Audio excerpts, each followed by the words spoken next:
Welcome to Randomly Curious, a place where questions begin and discoveries unfold. To understand the origin of every atom around us, we have to look back 13.5 billion years into a space that borders on the beginning of time itself.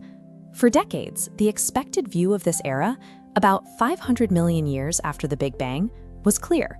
Researchers predicted primitive clouds of gas and dust slowly pulling together to form small, peaceful baby galaxies.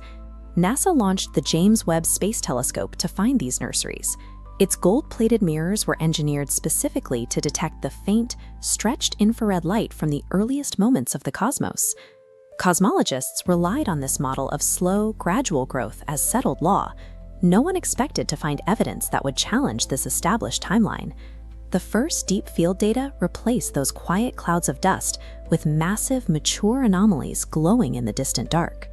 Researchers identified 6 specific targets that seemed to contain as many stars as our modern Milky Way, despite existing when the universe was only 3% of its current age. These ancient structures held the mass of our entire galaxy, but packed it into a space 30 times smaller than our own. This density-to-mass ratio creates a mathematical nightmare. Based on current models, the early universe lacked the ordinary matter needed to construct objects this heavy so quickly. The universe breakers presented a scale of matter that the early timelines simply could not produce, leaving the foundational physics of galaxy formation in crisis. These early systems lacked the graceful, rotating spiral disks found in the modern night sky. Data from hundreds of ancient galaxies revealed highly unstable environments, where gas puffed up, churning in every direction and colliding in violent mergers. Within this chaos, stars formed at furious rates, producing radiation intense enough to pierce the thick fog of neutral hydrogen gas that blanketed the early cosmos. This left researchers with a glaring contradiction. How could mature, massive structures assemble themselves in such a violently unstable environment? Scientists began interrogating the data, desperate to find a missing variable that could bridge the gap between their models and these findings. One major suspect was early dark energy, a theory suggesting a sudden burst of expansion forced matter into overdrive to create structures earlier than expected. This chart plots standard growth against a near vertical spike of super-efficient starbursts, where a galaxy converts every available atom into a star instantly.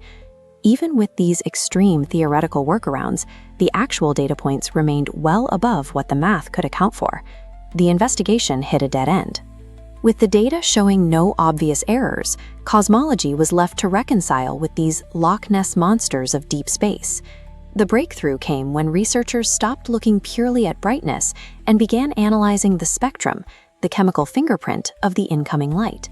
Spectral analysis revealed that the light came from a source other than tens of billions of stars.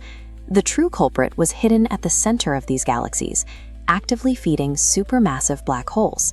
This revelation shifted the investigation from a calculation error to a misidentification of the light source.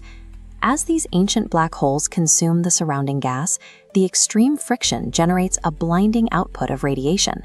This visualization shows how that localized friction mimics the diffuse starlight of an entire galaxy, visually overwhelming the telescope's sensors.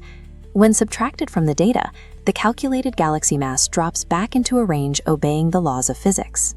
JWST confirmed that the earliest era was a deceptive environment, where turbulent gas and hyperactive black holes masked the true scale of the first galaxies.